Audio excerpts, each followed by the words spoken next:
Hello everyone, welcome back to our channel Login 8. In this video, I will guide you on how to redeem code on Remitly. So if you also want to redeem code on Remitly, this video is just for you. Follow the simple steps and you'll be able to do it. So first of all, what you have to do is launch open Remitly application. You can see over here Remitly application has been opened. Make sure you're logged into your account. Now at bottom, you'll be able to find several options. You can find the option for home, recipients, send, rewards and manage. If you want to redeem the code, what you have to do is tap on the manage option that you can see at the bottom right corner of your screen.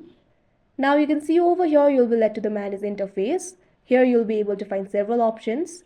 You can find the option for refer friends, help center. Under account details, you'll be able to find the option for profile, settings, payment methods, redeem offer. All you have to do is tap on the option redeem offer that you can see at the last.